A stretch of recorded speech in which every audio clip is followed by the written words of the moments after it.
Bon, eh bien, bienvenue à toutes et à tous pour cet atelier membre ouvert à tous sur la psychologie motivationnelle et l'altruisme efficace. Alors, pour parler de moi brièvement, histoire de me présenter, de savoir d'où je viens, je suis, comme c'est noté, étudiant en psychologie cognitive et positive, en master 2. Et du coup, voilà, j'aurai surtout un spectre, un prisme psychologique durant cette présentation. Je m'intéresse aussi aux neurosciences, aux maths, tout ça. Mais du coup, ce sera principalement de la psychologie. Et si vous avez des questions sur d'autres choses, j'invite tout un chacun à mettre de son savoir sur la table. Ok. Je vais commencer par présenter pourquoi s'interroger dans le cadre de l'altruisme efficace. Et on va faire tout un cheminement intellectuel pour passer de ce qu'est la psychologie motivationnelle à la dimension éthique et aux causes que que promulgue l'altruisme efficace. Et je vais essayer de mettre en lien les deux pour voir pour essayer d'amener la réflexion comme quoi il serait intéressant de pousser la réflexion dans ces domaines-là. Du coup, pourquoi s'intéresser à la psychologie motivationnelle chez Altruisme Efficace? Ça part d'une réflexion toute bête. C'est que si on veut améliorer le monde, ça veut dire qu'on suppose qu'on veut tendre vers quelque chose qui soit désirable. Et en psychologie, qui soit désirable, c'est synonyme de soit motivant. Le problème dans tout ça, c'est que nos motivations sont le reflet de besoins, d'apprentissage, et chacun a ses propres motivations dans la vie, qui sont pas toutes dues de son fait, qui influencent ses comportements. Et en quelque sorte, la définition d'un monde souhaitable, elle est un peu relative à chacun. On a un peu tous notre monde désiré à nous. Et spoiler alert, c'est très difficile d'arriver à quelque chose de suffisamment uniforme, en tout cas si on n'a pas de connaissances en psychologie. Sur cela, j'enchaîne sur un petit mème que seuls les étudiants en psycho comprendront. C'est que quand on raconte nos magnifiques connaissances et nos théories, il y a un peu une sorte de constat d'évidence que tout le monde fait. Et oui, oui, c'est normal, on étudie le cerveau humain et ce qui apparaît évident, sinon ça voudra dire qu'on n'a pas théorisé quelque chose qui est valide. Et du coup, si tu te sens à l'origine de tes actions, tu seras plus motivé et heureux dans la vie. Ça paraît bête dit comme ça, mais ça couvre des choses assez importantes et beaucoup de théories qui ont quelques nuances qui peuvent un peu retourner le cerveau par moment. Sur cela, on va direct passer au moment social time, comme j'aime l'appeler. Du coup, j'invite vraiment tout le monde à parler ou à écrire si vous êtes plus à l'aise comme ça, et donner vos avis un peu sur ces 4 petites questions que je vous ai proposées. Bon, on va faire dans l'ordre, ce sera plus simple. Est-ce qu'il faut récompenser pour motiver? Est-ce que quand tu dis récompenser, tu veux dire une récompense extérieure?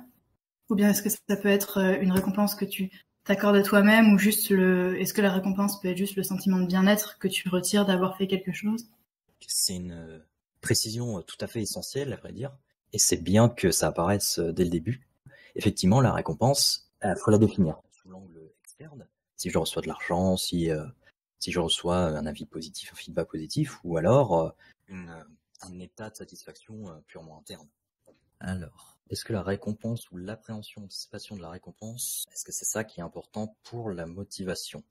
De nouveau, une précision pas des moindres. Effectivement, il faut distinguer la récompense, on va dire le bien matériel en lui-même qu'on obtient, et nos qui appréhendent cette récompense et les effets qu'elle pourrait avoir sur nous. Mais du coup, est-ce qu'il faut récompenser pour motiver? C'était pour proposer que initialement ça peut être une récompense externe, le temps de se mettre à apprécier l'activité en elle-même, et qu'ensuite ça deviendrait une récompense intrinsèque. Et c'est effectivement des observations qui ont été faites grâce aux expérimentations. En effet, que une récompense qui à la base était purement externe peut devenir intégrée au self, c'est-à-dire intégrée à soi, on prend plaisir à effectuer l'activité pour elle-même, ce qui n'arrive pas toujours. Par exemple, les effets positifs arriveront dans le longtemps, ça rejoint peut-être l'anticipation. Tu veux dire la distance à laquelle on perçoit qu'on aura la récompense. Oui, c'est quelque chose qui peut intervenir dans le phénomène de motivation. Si la récompense est dans très longtemps, va falloir tenir le coup tout le long. Et on verra qu'il y a un mot pour définir ce tout le long. Considérons-nous la satisfaction d'un manque comme une récompense? Oui, certains auteurs et autrices l'envisagent tout à fait comme ça. Là, on fait appel aux conceptions des besoins du coup, pour utiliser le terme de manque.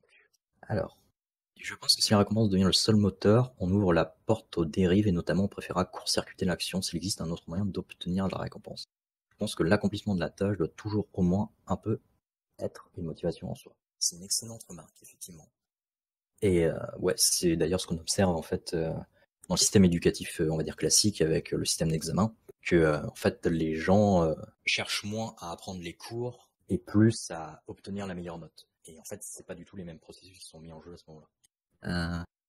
Je veux dire, quand on parle de motivation pour quelque chose, est-ce que ça ne sous-entend pas qu'on attend une récompense, même une récompense négative, et ne pas souffrir de quelque chose? Oui, tout à fait. C'est une manière de concevoir la chose. Effectivement, c'est quand on est motivé pour quelque chose, il y a cette notion de récompense. C'est une manière de mettre un résultat au phénomène de motivation. Et c'est pour ça que la définition du terme récompense c'est important. C'est parce qu'en fait, le terme de récompense en soi est flou. Donc, au lieu du produit, avoir une bonne note. C'est ce que préconisent, comme on le verra, certains auteurs, effectivement. Il y a une différence entre le processus à l'œuvre et le résultat du phénomène. Mais alors, l'accomplissement de la tâche en soi n'est-il pas une récompense? De manière informelle, on pourrait tout à fait le considérer, que l'accomplissement en soi est une récompense. En psychologie, du coup, on va aller beaucoup plus loin que ça, et on va décrire le phénomène d'accomplissement. Le comportement comme activité autotélique. Alors oui, le terme autotélique, pour ceux qui ne sauraient pas ce que ça veut dire, c'est que l'activité est réalisée en soi pour elle-même. Par exemple, quand les enfants jouent, c'est purement pour le plaisir de jouer. Ok. Du coup, pour donner un semblant de synthèse à cette question, doit-on récompenser pour motiver? Eh bien, ça dépend de ce qu'on considère comme étant une récompense. Et est-ce que il faut récompenser pour motiver? Ça implique la question de l'agent qui va récompenser. Par exemple, si moi je suis prof, est-ce que j'ai intérêt à récompenser des élèves pour qu'ils apprennent leurs cours, pour qu'ils aient de bonnes notes, etc. Ça peut aussi s'appliquer dans plein de situations, dans le cadre du travail, dans le cadre du couple, dans le cadre purement individuel. Est-ce que je dois me récompenser pour être motivé à certaines choses? Et du coup, ça embraye sur la deuxième question, dont la nuance est assez fine, je dois le reconnaître, mais c'est bien pour mettre en évidence cette dimension de l'agent. Est-ce qu'il faut être récompensé pour être motivé? Mais là, c'est dans le sens, est-ce qu'il faut être récompensé par quelqu'un d'autre pour être motivé? Non, il peut y avoir des récompenses internes, absolument pas, CF les hobbies. Non, par exemple, on est motivé par faire du sport juste parce que c'est agréable en soi. Exactement. Oui, enfin, c'est pas nécessaire d'être récompensé par quelqu'un d'autre pour être motivé. Et la source des motivations peut être un phénomène tout à fait interne. Je pense qu'on peut passer à la question après. Est-ce que le plaisir et le désir sont toujours liés? On a notamment cité la notion de plaisir, le fait que les activités soient agréables en soi, dans la motivation intrinsèque. Et le désir de faire une action, c'est un peu synonyme d'être motivé. Est-ce que la façon dont on conçoit un plaisir peut influencer le plaisir ressenti à terme? Alors oui, les recherches sur dans le domaine de la motivation ont montré que la façon dont on appréhendait les résultats, ce qu'on désirait, pouvait fortement influencer le ressenti, la satisfaction qu'on en retirait. Pour donner un exemple tout simple, si tu conçois par exemple en tant que travailleur ton salaire comme quelque chose qui est de l'ordre de la contrainte, ça va fortement miner ta motivation. Alors que un gage de compétence, un gage d'autonomie, tu vas ressentir beaucoup plus de motivation. On désire par anticipation instinctive d'un plaisir, même si rationnellement on sait qu'on n'aura pas ce plaisir. Ouais. C'est intéressant, tu mets en face de la distinction entre un peu les émotions, tout ce qui est anticipation du plaisir, et la cognition un peu plus élaborée, on sait qu'on n'aura pas ce plaisir-là. Pour cette question-là, je voulais aussi faire une petite synthèse en parlant un peu du phénomène des addictions. C'est pas ressorti, du coup j'en profite.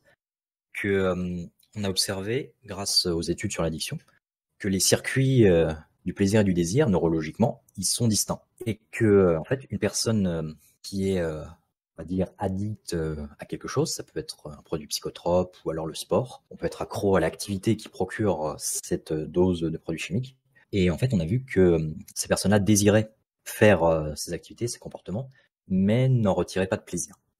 En tout cas, neurologiquement, l'appréhension leur faisait pas plaisir. Il y a sûrement beaucoup plus de nuances que ça, mais voilà, savoir que les réseaux dans le cerveau du plaisir et du désir sont dissociés, et que du coup, pour répondre de manière synthétique à la question, est-ce que plaisir et désir sont toujours liés? Non, pas du tout.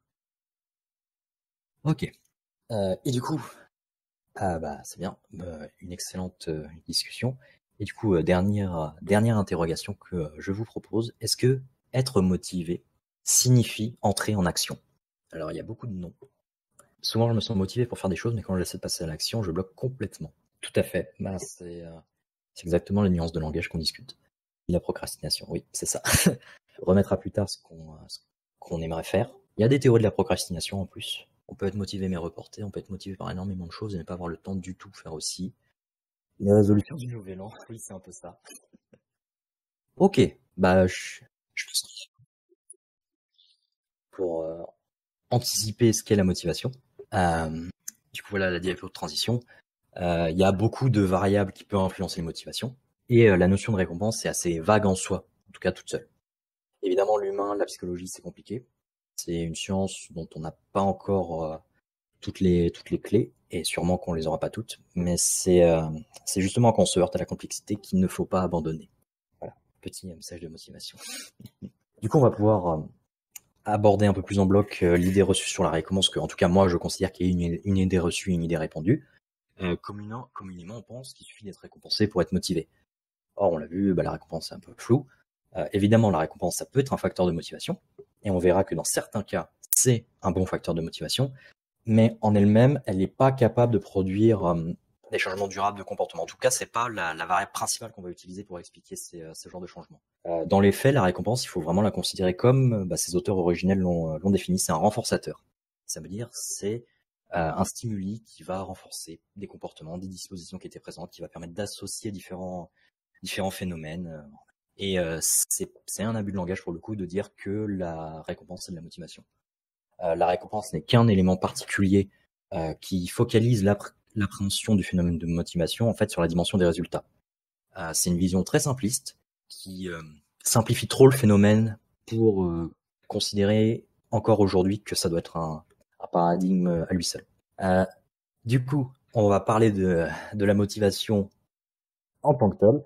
La motivation est un terme générique qui désigne une hypothétique force intra-individuelle protéiforme qui peut avoir des déterminants internes ou externes multiples et qui permet d'expliquer la direction, le déclenchement, la persistance et l'intensité du comportement ou de l'action. C'est une définition de Fenouillet, qui est un psychologue cognitiviste français qui est expert du domaine. Du coup, si vous voulez des références en français, je vous recommande d'aller voir ses travaux. Et j'ai mis Berridge en 2004 qui dresse un portrait assez global des réseaux neuronaux impliqués dans la motivation. On parle de système de récompense, tout ça, c'est plutôt complet. Du coup, avec sa définition, ça va permettre d'embrayer sur le modèle intégratif de la motivation, qui va mettre, je l'espère en tout cas, en perspective toutes les dimensions du phénomène. Parce que comme on l'a vu, la motivation, c'est pas entrer en action, mais ça entre en jeu. Il y a plein de nuances comme ça qu'on peut placer pour vraiment entrevoir toutes les théories qui parlent de motivation. Il y a énormément de théories qui parlent de motivation. En fait, Fenouillet, justement, l'auteur dont je parle, a fait un travail de classification et de recensement de plus de 100 théories de la motivation. Du coup, c'est assez massif. Mais en fait, quand on se plonge dans les différentes théories de la motivation qui sont proposées, on voit qu'elles parlent pas des mêmes choses, qu'elles utilisent le terme de motivation pas toujours, ou des fois de manière pas dans la même définition, qu'il y a des termes qui se chevauchent comme plaisir, désir, récompense. Et finalement, c'est un peu difficile de se retrouver dans tout ce fouillis. Et heureusement heureusement que ce travail de classification a été fait. Et ça nous a donné ça. Alors, pas de panique, quand on prend un peu de temps pour comprendre, ça met en évidence en fait les différentes dimensions de la motivation. Du coup, quand je disais par exemple que la récompense faisait trop le focus sur les résultats, c'est parce que en fait la dimension le concept de récompense, en théorie, il est placé dans la dernière case de la motivation, les résultats. La récompense, vraiment, c'est en soi une théorie de la motivation, mais focus sur les résultats. Et en fait, quand on parle de motivation, on peut parler de théorie sur, comme on disait tout à l'heure, la case prédiction. c'est c'est le phénomène, le processus d'appréhension. En fait, dans le phénomène de motivation, on va appréhender, on va simuler, on va se demander est-ce que ce que je désire est atteignable. Et du coup, il y a qui émerge en fait de ce travail de recensement. Pour parler brièvement, on va pour les 2 premières cases. Quand on parle de motifs primaires et de motifs secondaires, les motifs, il faut les comprendre comme ce qui est à l'origine des comportements. Ça motive, ça vient de motivation. Voilà, c'est un motif qui pousse à agir. Et la distinction primaire et secondaire, c'est seulement parce que les motifs primaires, c'est notamment les besoins, tout ce qu'on connaît de classique dans les théories des besoins, et on peut citer Maslow, mais il y en a d'autres. On comprend les besoins physiologiques et les besoins psychologiques, qui sont pas les mêmes choses. Et il y a aussi les théories des instincts qui sont moins utilisées, parce que ça fait référence aux pulsions, par exemple, de la théorie psychanalytique, à l'autoconservation. C'est des théories de plus anciennes, qui ont plus trop cours. Mais en tout cas, voilà, pour parler de motifs primaires, on va considérer que c'est les besoins. Et en général, ils sont pas, on va dire, conscients. Je peux avoir conscience que j'ai faim, mais le phénomène de faim en lui-même est différent de la conscience que j'ai faim. Voilà, c'est dans ce sens-là. À contrario des motifs secondaires qui, eux, sont les causes les plus directement accessibles en général en conscience. C'est par exemple, c'est important pour moi de faire du sport tous les jours parce que voilà, ça me met en forme, parce que ça me procure une bonne santé, etc. C'est un motif secondaire, faire du sport, ou alors c'est important pour moi d'avoir bonne note à l'école. C'est important pour moi de ramener de l'argent à la maison pour manger. Ce genre de choses.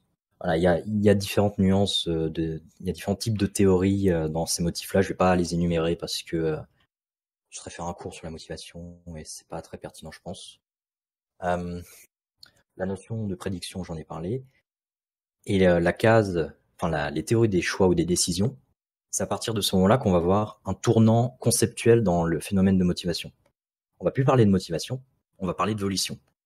La volition, c'est la motivation des actions que tu vas réaliser pour atteindre la motivation initiale.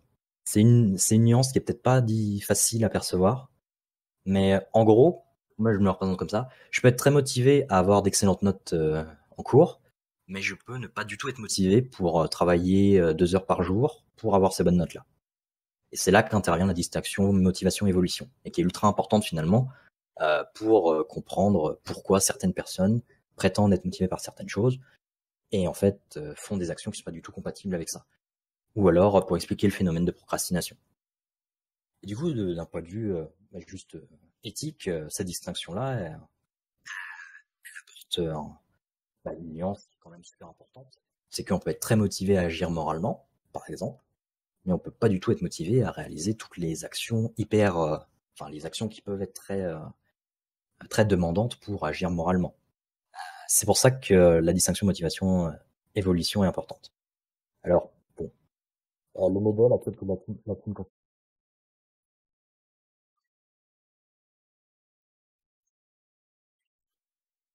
Cantonné à la dimension des motifs et des prédictions. C'est une lacune conceptuelle du modèle.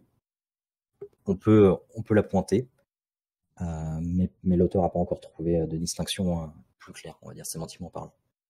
Ensuite, dans le phénomène de motivation, plutôt dans le registre d'évolution, il y a les stratégies qu'on va pouvoir mettre en œuvre pour soutenir notre motivation. Du coup, là, on parle bien de soutenir la motivation. Qui peuvent être, par exemple, de faire un emploi du temps, de s'entourer de personnes qui sont positives, de disposer des récompenses sur un parcours, et il y a différents paliers, on s'auto-congratule soi-même pour soutenir sa motivation. Et on voit que selon les individus, certaines stratégies vont pas marcher de la même manière, et elles vont pas marcher aussi à la même intensité. C'est là une des raisons pourquoi le cerveau apparaît très complexe, c'est parce que il n'y a pas de solution miracle pour motiver quelqu'un. Désolé. Mais non, il n'y a pas de solution universelle permettant de motiver des gens. Il y a des pistes assez communes à plein de personnes qui permettent d'entrevoir des solutions, on va dire, qui sont globalement motivantes. Mais personne ne vous contrôlera avec ce genre de théorie, vous inquiétez pas. Les comportements, il n'y a pas de théorie associée, c'est juste le comportement lui-même. Et ensuite, ça amène au résultat. Résultat qui peut ne pas être que le concept de récompense d'ailleurs. Il y a la théorie du flow par exemple, qui désigne un état de complète concentration et d'absorption dans une tâche. Par exemple, quand vous êtes très très concentré sur un jeu vidéo. Voilà, si dans votre vie vous avez des activités qui vous motivent extrêmement et que vous avez l'impression de perdre la notion du temps pendant que vous les réalisez, vous pouvez être en état de flow. C'est un état vraiment de complète satisfaction, de complète absorption qui entre dans le cadre des théories des résultats. Et c'est un état qu'on veut retrouver parce qu'il est extrêmement plaisant et il est réalisé pour le plaisir intrinsèque de l'activité. Il n'est pas dépendant d'une récompense extérieure. Et c'est d'ailleurs en général ce qu'on vise dans les interventions éducatives, c'est de mettre les apprenants dans un état de flow. Parce que c'est un état extrêmement motivant. Il y a toutes ces dimensions-là qui ressortent dans le phénomène global de motivation. Et en fait, chaque bloc a ses propres théories. Du coup, voilà, il y a plein de dimensions dans le phénomène de motivation. Et maintenant, vous savez que quand vous entendrez quelqu'un dire que récompense égale motivation, vous direz non, la récompense c'est un résultat possible de la motivation et qu'il faut considérer plein d'autres choses. Et notamment ce sur quoi je vais mettre l'emphase, c'est la dimension des motifs. Plus simplement les besoins ou alors les désirs, entre guillemets, psychologiques. Pourquoi est-ce que je mets l'emphase sur les motifs? Parce que en fait, dans le cadre des recherches sur la motivation, on s'est aperçu, enfin les auteurs se sont aperçus, que c'était indissociable d'une conception du bien-être.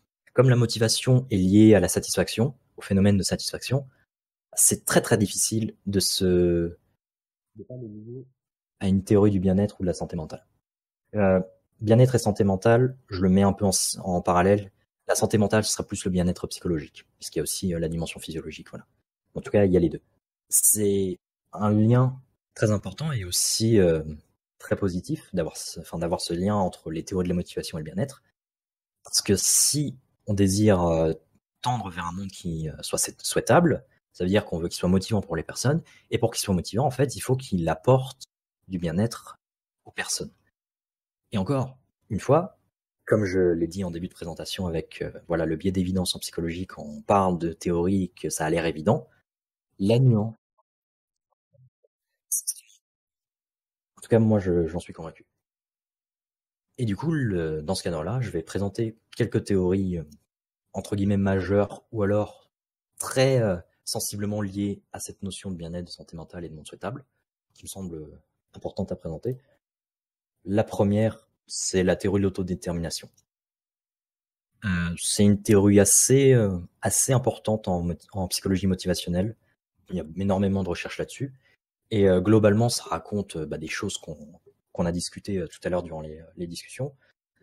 C'est cette notion de différencier les motivations extrinsèques et motivations intrinsèques. Alors, par motivation extrinsèque, il faut comprendre un désir qui est motivé par un résultat qui est extérieur à nous, extérieur à notre volonté. Ça peut être un salaire, un feedback positif, l'intégration dans un groupe social, voilà. Et de l'autre côté, les motivations intrinsèques, qui, elles, sont les motivations pour le simple plaisir de faire les activités. Dans le cadre de la TAD, pour simplifier autodétermination, on peut décrire les comportements humains sur ce spectre-là, avec motivation extrinsèque d'un côté et motivation intrinsèque. Et du coup, selon les auteurs, on va dire pionniers de cette théorie de C. Ryan, la TAD permet d'analyser tous les comportements humains dans n'importe quelle situation. Alors, ça peut paraître orgueilleux, mais en tout cas, quand on regarde un peu plus profondément la théorie, ça marche plutôt bien. Quelques connaissances importantes qui ont permis de mettre en lumière les recherches sur l'autodétermination.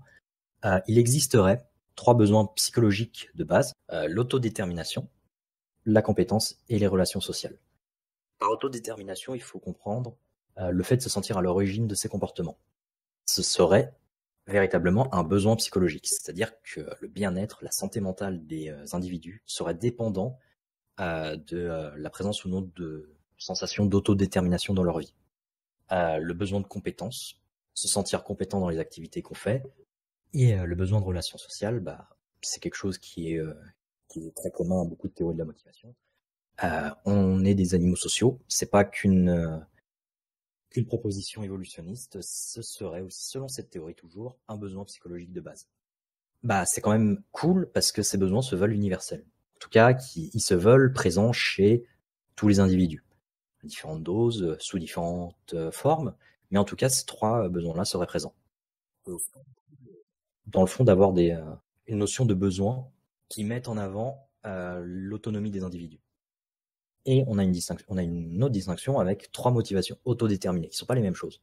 3 motivations autodéterminées aux sensations. Par exemple, quand je fais du sport, je ressens énormément de sensations de plaisir, aux libérations d'endorphines, etc.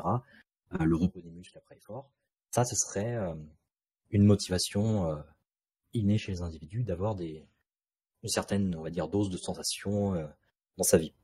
Les motivations autodéterminées aux connaissances, c'est-à-dire que les individus seraient naturellement motivés à acquérir des connaissances, ça leur procurerait un plaisir intrinsèque. Et enfin, il y a la motivation à l'accomplissement. Et en fait, ces 3 motivations-là procureraient un plaisir intrinsèque. Inès, si la connaissance était une motivation en soi, on n'aurait pas besoin de forcer les élèves à étudier, non. Et ça, c'est justement toute la problématique aujourd'hui de l'éducation entre guillemets classique. C'est qu'on met pas du tout l'emphase sur l'apprentissage des connaissances, on met l'emphase sur les résultats. Et du coup, ça rebondit sur ce qu'on disait tout à l'heure, c'est que on va pas stimuler tout le circuit de la motivation. On va mettre l'emphase sur la récompense, ça va vraiment devenir une motivation extrinsèque, et ça va pas stimuler les motifs primaires et secondaires, ni les besoins autodéterminés. Et c'est pour ça que même si la connaissance peut être une motivation autodéterminée en soi, il faut que l'individu en ait conscience pour que ça le devienne, parce qu'on parle de motivation. C'est pour ça qu'on observe des décrochages et voilà. Mais la connaissance n'est pas toujours une motivation en soi. Si c'est une connaissance que l'on n'a pas choisie, elle pourrait peut-être ne pas être perçue comme une connaissance, mais comme du bruit que l'on serait forcé d'apprendre. Oui, il faut évidemment que les connaissances qu'on apprenne nous motivent, soit qu'on ait un certain intérêt. D'ailleurs, il y a une théorie de l'intérêt. Et évidemment, toutes les sensations ne sont pas agréables, toutes les connaissances ne sont pas agréables, et tous les accomplissements. Et c'est pour ça que la notion de motivation extrinsèque et de motivation intrinsèque est importante, parce que c'est vraiment la perception de l'individu qui va jouer sur est-ce qu'on le perçoit comme extrinsèque ou intrinsèque. Du coup, voilà, j'ai mis quelques références, si ça vous intéresse, qui seront en bibliographie à la fin aussi. La prochaine diapo, c'est encore un gros tableau, et ce sera le dernier, je vous promets. C'est vraiment un résumé un résumé assez synthétique de tout le continuum d'autodétermination. Parce que j'ai utilisé les termes de motivation extrinsèque et intrinsèque, mais il faut savoir que dans ces dimensions-là, en fait, il y a tout un continuum qui est séparé en différents types de régulation. L'idée la plus importante, vous aurez le diapo, vous pourrez la voir à tête reposée, c'est que plus un désir, une motivation est intégrée dans le self, et plus elle va converger vers le pôle de la motivation intrinsèque tout à droite. Quelqu'un disait ça tout à l'heure, on peut être motivé à la base de manière extrinsèque pour faire quelque chose, et au fur et à mesure, on va expérimenter le plaisir de faire cette activité, du coup ça va devenir quelque chose d'intrinsèque. C'est exactement ça. Et en fait, les recherches montrent que selon la motivation qui va être mise en œuvre, on va pas avoir les mêmes résultats à la fois au niveau psychologique, mais aussi en termes de physiologie. On en a beaucoup parlé, mais en termes d'éducation, c'est beaucoup plus optimal que les professeurs mettent l'emphase sur des motivations ou des buts autonomes, en exprimant des feedbacks positifs sur l'effort accompli, par exemple, que de mettre des contraintes de type note. Parce que les motivations autonomes, du coup motivations autodéterminées, vont avoir beaucoup plus de résultats et mobiliser plus de processus cognitifs de haut niveau. Ça va encourager la créativité, l'approfondissement des contenus, les émotions positives, parce que on a un besoin de base d'autodétermination, tout se reboucle, et la satisfaction à l'égard de l'école. Les recherches de l'ATD aussi s'appliquent dans le travail, mettre plus l'emphase sur l'autonomie des salariés plutôt que la contrainte pour provoquer l'autodétermination.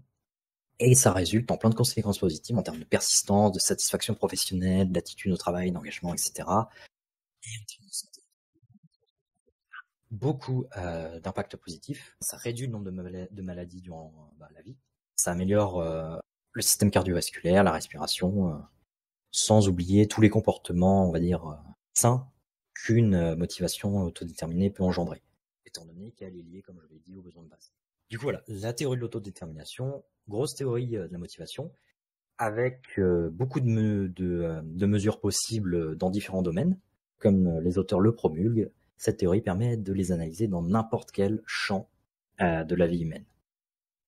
Deuxième théorie dont je voulais parler, qui met beaucoup plus l'emphase cette fois sur les émotions, c'est la théorie de l'élargissement constructif des émotions positives de Fredrickson, Barbara Fredrickson. Du coup, là, pour le replacer dans le modèle intégratif, c'est un motif secondaire. C'est-à-dire que les émotions, c'est vraiment des motifs, puisque maintenant on va parler de motifs, qui sont accessibles en conscience. Et Fredrickson, elle a cherché à dresser un peu les propriétés des émotions positives dans un cadre évolutionniste, parce qu'on parle beaucoup des émotions négatives et du fait que ça a des propriétés en termes de protection de soi. On va être plus sur le défensif, plus vigilant, voilà. Du coup, on connaît la peur qui incite à la fuite, la colère qui incite à l'attaque, la tristesse au repli, etc. Mais de ce que j'ai expérimenté, on met pas beaucoup l'emphase sur les propriétés des émotions positives, notamment selon l'autrice, parce que elle permettrait une adaptation plus à long terme. Et ce serait pour ça qu'on en parle moins, parce que on a bien une négativité qui fait qu'on est moins conscient des bénéfices des émotions positives.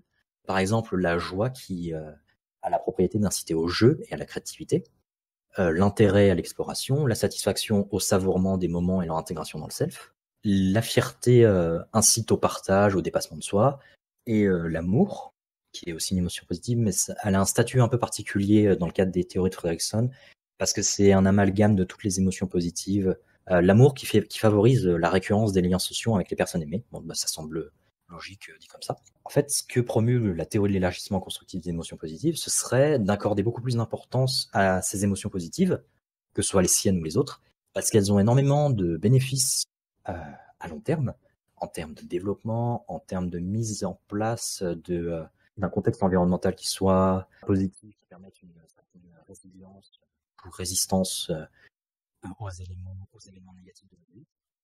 Et elle a tout un champ de recherche qui démontre que avoir un certain quota d'émotions positives par rapport à des émotions négatives favoriserait un cycle de développement individuel bénéfique. Le propos principal que les émotions positives pourraient compenser les émotions négatives, ça paraît pas non plus complètement, c'est pas surprenant.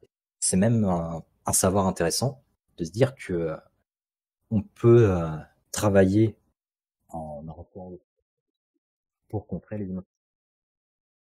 On essaye d'amener les patients à prendre conscience de ce qu'il y a bien dans leur vie, ou alors à mettre en place des choses qui leur apportaient de la satisfaction. Du coup, on peut mobiliser les besoins intrinsèques de la TAD dont j'ai parlé tout à l'heure. Du coup, ça a vraiment des implications appliquées, hein. C'est pas qu'une théorie. Mais c'est un travail long. Ça permet une adaptation à plus long terme. Ce qui est logique d'un point de vue évolutionniste. Si on est en danger, on va pas vouloir jouer avec l'animal qui est en train de nous menacer. Pour Fredrickson, les émotions positives ouvrent l'esprit et élargissent la palette des pensées et des actions. Elles engendrent des comportements flexibles, accueillants, créateurs et réceptifs. Dernière approche dont je voulais parler, c'est pas vraiment une théorie, mais c'est plus une approche, celle du subjective well-being, conceptualisée à l'origine par Tiner, ou en français bien-être subjectif. C'est une approche théorique du bien-être en psychologie qui se base sur des mesures auto-rapportées. Alors, on peut critiquer, évidemment, le choix méthodologique des mesures auto-rapportées, et évidemment qu'une grande importance est accordée à ce niveau-là, mais on a des outils on a ce qu'on appelle la psychométrie, on pourrait dire la science des mesures en psychologie, un peu la science des questionnaires si on préfère, qui permet d'évaluer, on va dire, la validité d'un questionnaire par rapport à des observations empiriques. Globalement, on s'attend à observer certaines réponses plus que d'autres en fonction de l'orientation des questions.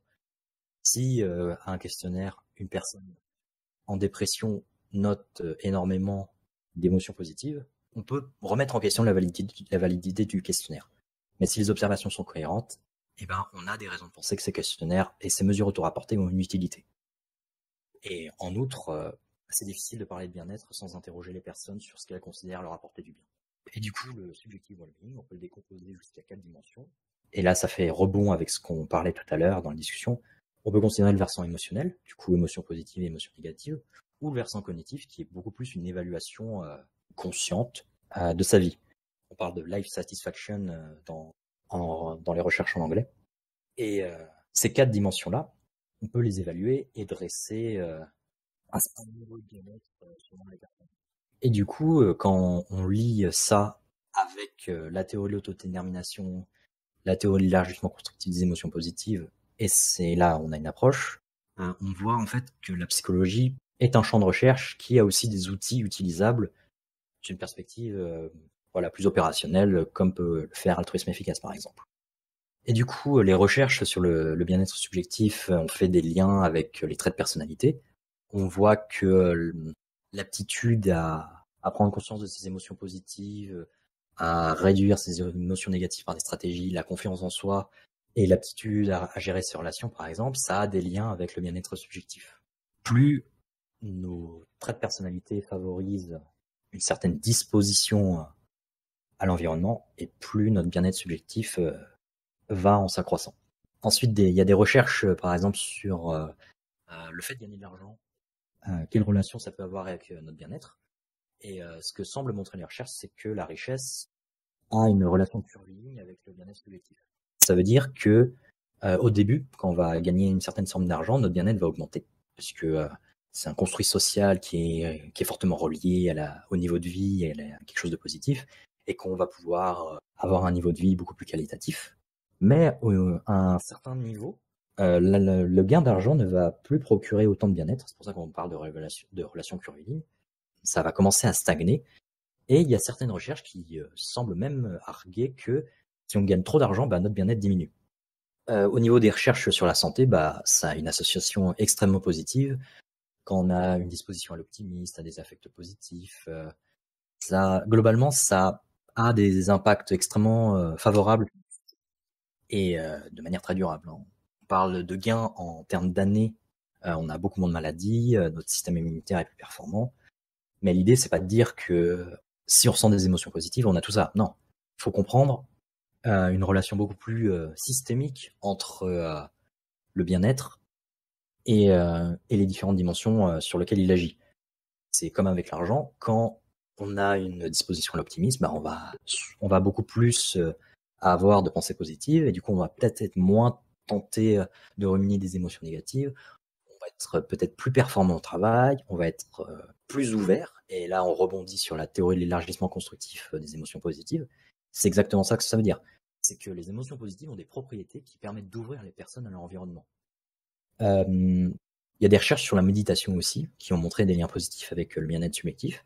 Méditer permet d'améliorer la confiance en soi, de réduire l'anxiété, de mieux évaluer son bien-être, parce qu'on fait un travail d'acceptation et de focus sur les événements sans les juger. Et tout ça, c'est des dispositions qui favorisent certains résultats corrélés au bien-être. Et c'est ça qu'il faut comprendre quand on parle de bien-être subjectif et de qu'est-ce que ça peut apporter à notre champ conceptuel.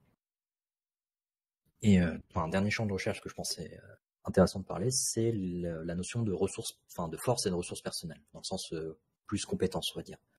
Par exemple, des dispositions à l'humour, ou alors à la compagnie sociale ou animale, des occupations quotidiennes, par exemple du sport, des routines de méditation, tout ce genre de choses, permettent d'augmenter la résilience, c'est-à-dire l'aptitude à se remettre rapidement des expériences négatives, malgré la présence de signaux d'anxiété ou de dépression.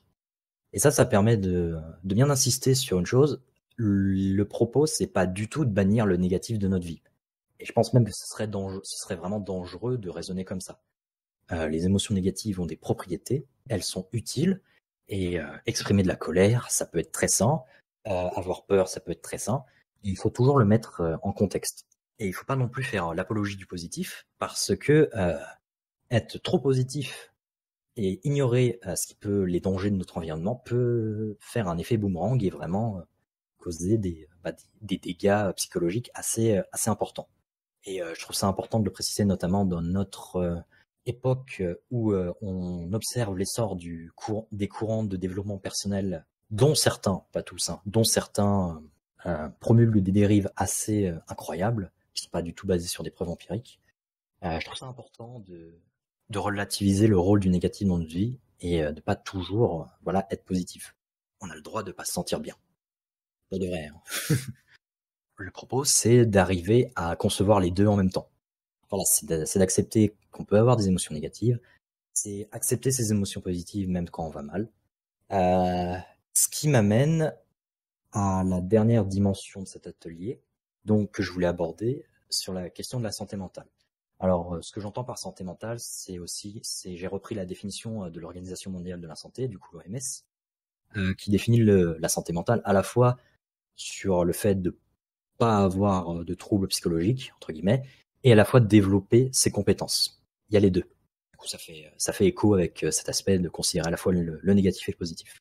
Et quand j'ai fait mes recherches sur la question de la santé mentale chez Altruisme Efficace, il y a notamment Michael Plant qui fait la promotion de l'accès à la santé mentale comme une cause prioritaire. Je vous encourage à aller voir ses travaux si ça vous intéresse. Je fais que le citer, j'ai pas du tout pu parcourir tous ces travaux, du coup je peux pas me positionner sur la question de la priorité ou non de cette cause. En tout cas, dans sa thèse, ce qu'il dit, c'est que le bonheur, dans une perspective d'auto-évaluation, du coup ce qu'on a dit, subjective well-being, peut être mesuré, et le traitement de la santé mentale apparaît comme un problème négligé qui peut être un moyen encore plus rentable d'améliorer la vie que de réduire la pauvreté. Alors, étant donné que je suis en psychologie, cette idée-là m'a interpellé, et je voulais la proposer ici. Et effectivement, quand on se pose la question de la santé mentale, comme cause prioritaire ou non, on arrive, comme on l'a vu rapidement, à la complexité de la motivation et des apprentissages. Les gens ne désirent pas les mêmes choses. Et en conséquence, certaines personnes pourront ressentir beaucoup de souffrance par rapport à une situation, alors que d'autres seront parfaitement bien dedans. Et du coup, c'est très difficile d'un point de vue opérationnel et éthique de pouvoir de pouvoir argumenter sur la question de l'accès à la santé mentale dans une perspective altruiste efficace. En me référant aux critères d'évaluation des causes d'altruisme efficace, effectivement, ce qu'on peut noter, c'est que c'est une cause de grande ampleur. 76% à 85% des personnes qui souffrent de troubles mentaux ne sont pas pris en charge dans les pays à revenus faibles ou intermédiaires, pour environ 35 à 50% dans les pays à revenus élevés. Énormément de personnes sont touchées par la question de la santé mentale. Le nombre de troubles mentaux augmente au fil des années. C'est une cause de grande ampleur. Ça touche beaucoup de gens. Selon des références de 2020, environ 1 milliard de personnes seraient touchées par un trouble mental dans le monde. Alors évidemment, il y a différents types de troubles mentaux, mais c'est quand même un constat qu'on peut relever et qui peut mettre la puce à l'oreille sur la priorité ou non de cette cause. Du point de vue cause négligée, selon je crois que c'est un communiqué de presse de 2020 de l'OMS toujours, les pays ne consacrent que 2% de leur budget santé à la santé mentale. Du coup, dans tout le budget santé, 2% sont alloués à la santé mentale. Je ne sais pas comment ça a évolué avec la crise sanitaire actuelle. Je pense que on va dire, les priorités possiblement ont été revues et peut-être que cette crise va permettre une prise de conscience, une revalorisation de cette cause. Mais c'est une cause qui apparaît négligée, en tout cas dans le budget santé que les pays allouent. Et enfin, d'après l'OMS, le manque de reconnaissance et d'accès aux soins pour des troubles dépressifs et des troubles anxieux, qui font partie des troubles mentaux les plus communs, entraîne une perte économique mondiale qui se chiffre à 1000 milliards de dollars US par an, qui pèse sur les familles, les employeurs et les gouvernements. Je ne suis pas économiste, mais c'est un chiffre assez élevé qui peut être, je suppose, remis en question. Et vraiment, je ne suis pas du tout du champ là, du coup, peut-être que ces chiffres n'est pas représentatif. Mais voilà, c'est une cause dommageable. Et du coup, dans les études de l'OMS, apparemment, pour $1 investi dans le traitement à plus grande échelle des troubles mentaux courants comme la dépression et l'anxiété, le gain en matière de santé et de productivité serait de $5. On pouvait se heurter à la complexité du fonctionnement psychologique et de comment c'est très difficile d'envisager une revalorisation de la cause qui est l'accès à la santé mentale. Mais il y a quand même des études qui ont été faites dans ce domaine et apparemment, elle aurait beaucoup plus de bénéfices que de coûts.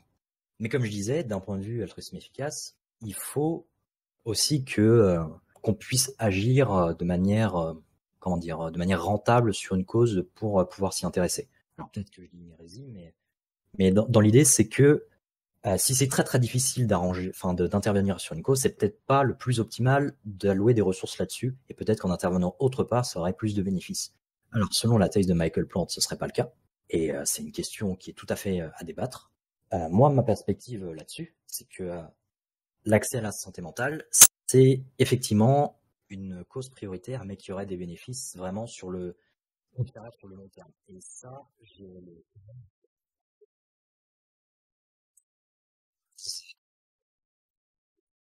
c'est le fait que les émotions positives, du coup, qui sont corrélées avec une, entre guillemets, bonne santé mentale, s'observent sur le long terme. Et effectivement, si la santé mentale et les interventions dans ce domaine-là ont des bénéfices sur le très long terme, c'est peut-être pas le plus pertinent pour agir dessus.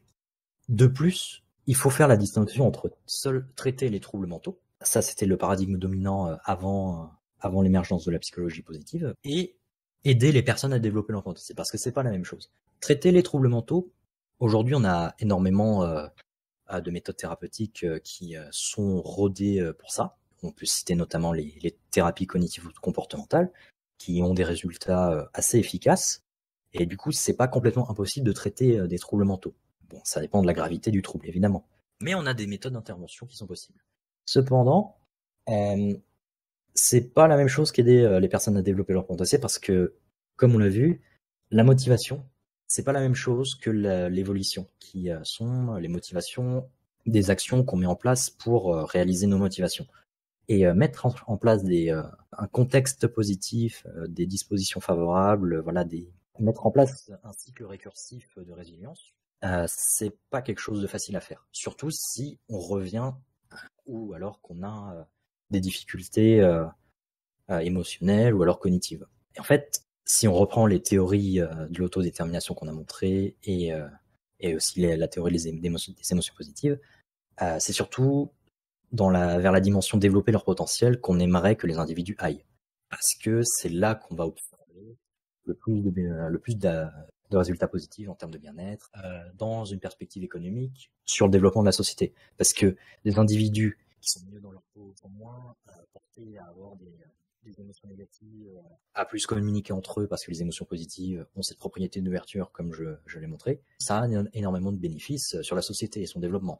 Et l'accès à la santé mentale semble une cause extrêmement importante, mais qui a aussi des murs conceptuels et pratiques à dépasser. Et de plus, on sait pas encore tout de la psychologie humaine. Et du coup, ma dernière diapo, qui sera la conclusion et une proposition d'ouverture, j'ai tenté de montrer que l'étude des motivations fournit un lien entre les comportements, les motifs et la satisfaction des personnes. Du coup, on a des liens théoriques, empiriques et méthodologiques qui satisfait les personnes, du coup, ce qui motive vers un monde souhaitable, et nos comportements et ce qui nous motive.